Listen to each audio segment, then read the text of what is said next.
All right, welcome back, everybody. As you just saw, it is time now for our spotlight segment. That is Natalie's, actually. So, Natalie, we have Sunil Yeah, on but the you know line. her, just don't know that all now. All right, it's just about 27 minutes after the hour of 6 o'clock. We welcome back all of you to the Now Morning Show here on TTT. It's our pleasure to have you with us. And guess what? Of course, we are very concerned about what's happening in St. Vincent and the Grenadines with the explosive eruption of the La Soufriere volcano. So we have our very own Sunil Lala on the ground in St. Vincent and the Grenadines to talk to us. Good morning to you, Sunil. Hi, good morning. Good morning to everybody listening in Trinidad and Tobago. How are you? How are you in the hot zone right now? I wouldn't exactly call the south of the island the hot zone. We're located exactly in Kingstown, which is the capital. When we came in yesterday, it was almost an airy feel because we did not see anyone around, and that was about 4 o'clock in the afternoon. And some locals told us, normally Kingstown would be hustling and bustling, and they tell us that because of this activity and what has been playing off, is that people pack up early, they close their businesses by 2, 3 o'clock, and they go home. So by the time we came in by 4 o'clock, there was hardly any kind of activity in and around Castries. When we left to get to the hotel, or not too far, we just about 5 minutes, the only thing I could see open really was a KFC outlet with some people inside it. Right, you know that, KFC. All businesses were closed, and it was hardly anyone around. Well, I am not surprised by that, but tell us, what is the level of ash in that green zone? Because what you're describing to us, you are in the green zone, which is one of probably the least affected of all the zones. But what is the ash level like there? Well, when we came in with the ship yesterday, we were surprised to see there was not much ash around this south side of the island, because even when we came off onto the port, there was not much ash. What the Prime Minister was telling us, Dr. Ralph Gonzalez, is that because there was some rain that fell in the last few days, it kind of washed out any ash that was available, that was in and around the area. There's still some ash when we're staying in the hotel here in Kingstown. There is some ash you can see on the galvanized and so on, but it's not too much. People have been cleaning up every day. Of course, why clean up? Because ash is coming every day, but they say because it's getting that heavy, they have to clean their roofs and their areas to avoid anything. But on this side of the island, on the south side, there's not much ash. People were telling me we would have to wear, before we came here, they were telling us we have to wear clothing, clothes up and dust masks and so on. Right. But the air quality on this side of the island is not too bad. It's almost like there's a slight bit of Saharan dust. I mean, you can smell a little bit of the ash, but it's not too bad. The visibility as well is not too bad. We understand as well there was an eruption, not an eruption, but an explosion at the La Soufriere last night, 11 p.m. Some of the locals tell me they normally hear that explosion from where we are, which is almost 20 to 40 kilometers, I believe, far from here.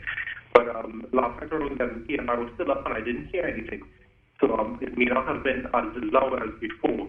Some of the ash as well, Dr. Gonzalez was telling us, is that from the explosion there was yesterday at La Soufriere, most of the ash did not come to the south side of the island. What it did is head more east towards Barbados and in the sea as well. So this side of the island was not affected too much by that ash activity that would have taken place previously.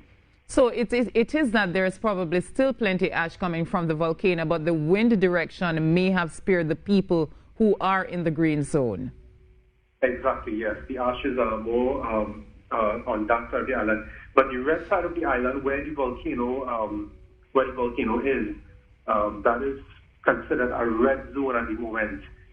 There's the red, the orange, and where we are, I believe it's the green zone.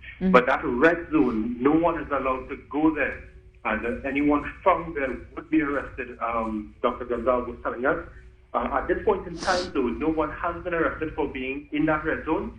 He, however, told us that there was an individual who was not in his right mind, and they were trying to get him out. But he was unwilling, and they are trying with the police commissioner and health authorities to try to get him out either yesterday or today So I would suppose that would be for his safety being Right. in the red zone, but that's what's playing off here.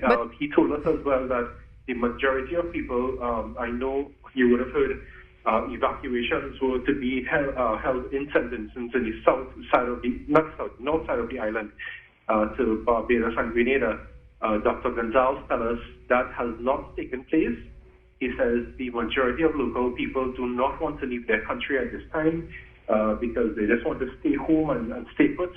And they actually came to I would suppose, the southern side of the island to stay put in the meantime. Right. I know one of the concerns that we heard from Dr. Gonzalez is that there were people in the red zone. Now, you spoke of one particular person, but as far as you're aware, are there still families, people? He spoke about farmers in the hills who just didn't want to leave. Are you aware of whether or not there are still people in the red zone who need to move, who need to be evacuated? Right. Dr. Gonzalez did not tell us specifically how many people there were. He says there would be patrols from police and so on, and to try to see if there would be anybody in that zone to get them out. But they are trying to let people know that it will be an offense to be in that zone, and the people could be arrested. So they are trying with moral persuasion to try to get anyone out of that zone at this point in time. Now, I know you've just been there a few hours, so to speak, since about 4 p.m. yesterday. So I know you may not be able to get the feel from the people on the ground, especially that you wasn't able to see, much of them, which means that there's a level of compliance to staying inside because of what's happening. Were you surprised, though, by the fact that, the place was so desolate, so to speak? I was surprised a bit because when we came in yesterday, we as I told you, hardly saw anyone.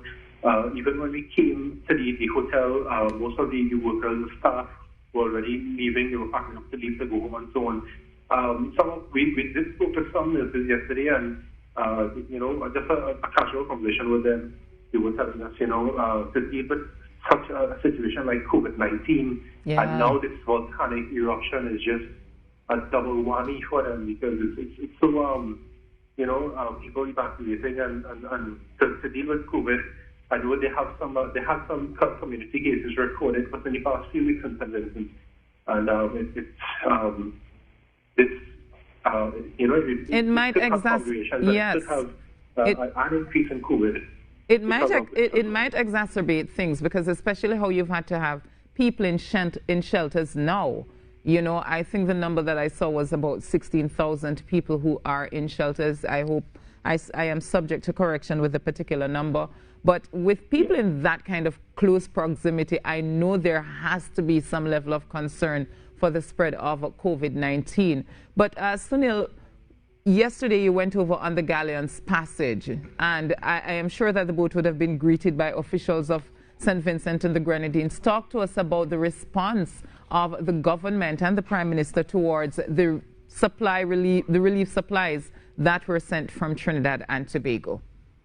Of course, Dr. Gonzalez, he saw the ship when it came in yesterday.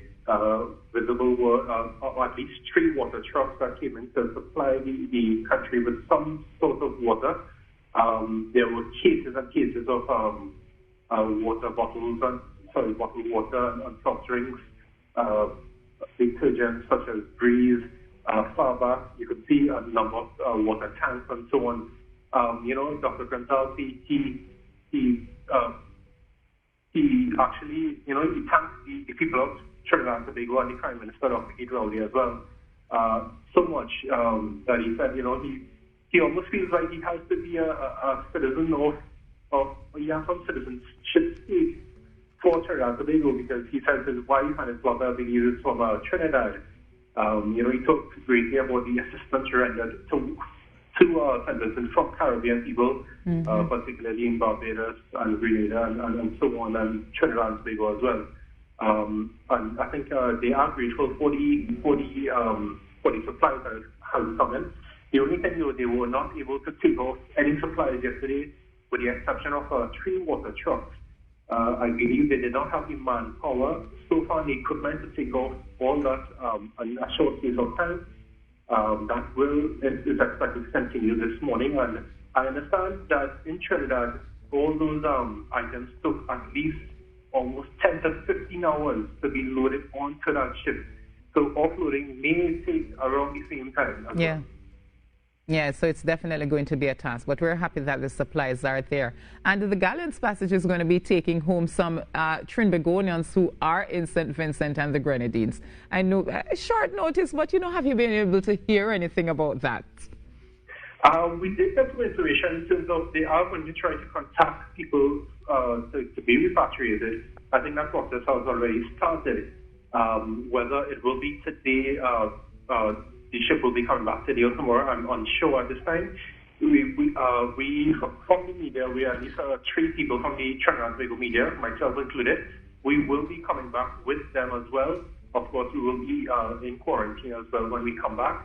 But as regards to the time, I'm not sure whether it will be today or tomorrow. But we're in constant contact with the officials on the boat and so on to let us know when that will be. Right. Well, I know, well, I'm not surprised by the quarantine period, of course, where, as you said, it's a double whammy for the people of St. Vincent and the Grenadines. It's the explosive eruption, but it's also the pandemic, which we're dealing with here as well. But I know one of the most critical issues Vincentians have been having is that water shortage. You're staying at a hotel. Have you experienced any of that? We actually did call a hotel when we were at the port yesterday trying to get a hotel. One of the hotels we called did not have water, so we opted not to go there. We actually came to another one. And so far, I have gotten water.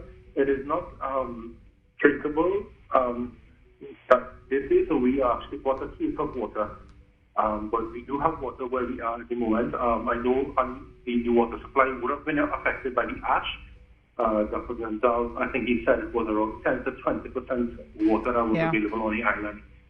So it's quite a situation here. Right. And something I'm curious about, though, I don't know what direction the Galleons Passage would have been coming from. Forgive me and my nautical skills. But were you able to notice any visible ash on the water, on the seas, or probably would just dissipate? I don't know.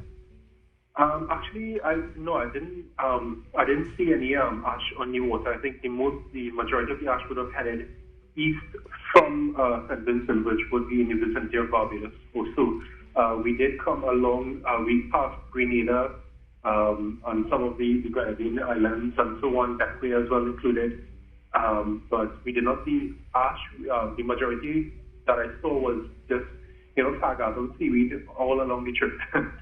Oh, yes. We have a lot of that in Tobago as well. It's that time of the year. And they're realizing that over time it has been staying longer and longer on this side of the coast. So let us see how that goes. But, Sunil, you are in St. Vincent and the Grenadines, and I know that one of the areas that has been most affected by this explosive eruption is agriculture. What update can you give us with regards to that? Because we here in Trinidad and Tobago, I'm anticipating, are going to be feeling the pinch of that, since so much of our produce also comes in from St. Vincent and the Grenadines. Yes, Dr. Gonzalez, he did not speak too much with regards to that yesterday, but he did say the ash was affecting agriculture and farmers to make a living. And so, back in Trinidad, we would hear floods devastating agricultural land. It's a quite different situation down here. Just ash devastating some of the crops and things. It's a situation that the food supply in the country would obviously be less. The food security as well, and I think that is what Dr. Gonzalez is actually calling for more food supplies to be sent to the country, canned foods and cups and mattresses and so on. Right. Has he spoken at all about how long he thinks it may get Vincentians to be back on their feet, whether it's agriculture, the water? Because, I know at this time the scientists are saying they don't know how long this is going to last for. Yeah, we're not too sure how long this is going to last for. I did read some scientists actually this morning in an article on Barbados today saying, this could go on for months, and there's no particular time period, but we don't know how long this volcano eruption that will last and when it will cease. But it continues to be a worry here for the people of St. Vincent. I mean, they are talking to one or two people yesterday. It's almost unsure what is the next step and what's the next move. Yeah. What will happen today? What will happen tomorrow? Where will it be? Will it be an evacuation of the half of the island on top? Yeah. Yeah. So definitely a lot of uncertainty. A lot of uncertainty in around St. Vincent. Right here as well, I think we can see one of the roadways. It's almost very calm at this point in time. Back in Trinidad, we would have mass traffic. I'm not sure if that would have been the situation before these volcanic eruptions. But right. It's very peaceful if you watch outside. You can hear the rustling of trees and so on. It's that peaceful here in St. Vincent. Well, you know what? Out of every disaster comes good. So enjoy the peace and quiet, Sunil, and continue to be safe. Remember, it's not just the explosive eruption, it's also the pandemic. So we do wish you safety and enjoy your stay regardless. And thank you so much for checking in with us and giving us that very comprehensive report. That is not a problem at all. Thanks, guys. You're most welcome. Sunil Lala there from our newsroom right there in St. Vincent and the Grenadines, talking to us about what's happening on the ground in St. Vincent and the Grenadines. He says not much people on the road at 4 p.m. yesterday, and he was kind of surprised by that, but hold the stream. Hold stream. You saw it go? Well, we take a break and we'll be back with you. Well, water, food in the shelters. We still need some cots and some mattresses. And in addition to in the shelters, we have the problem where more persons are in homes than in the shelter. Barbados has sent, Venezuela has sent, St. Lucia is sending, Guyana is sending tomorrow. All the entire Caribbean family has responded magnificently, no question about it.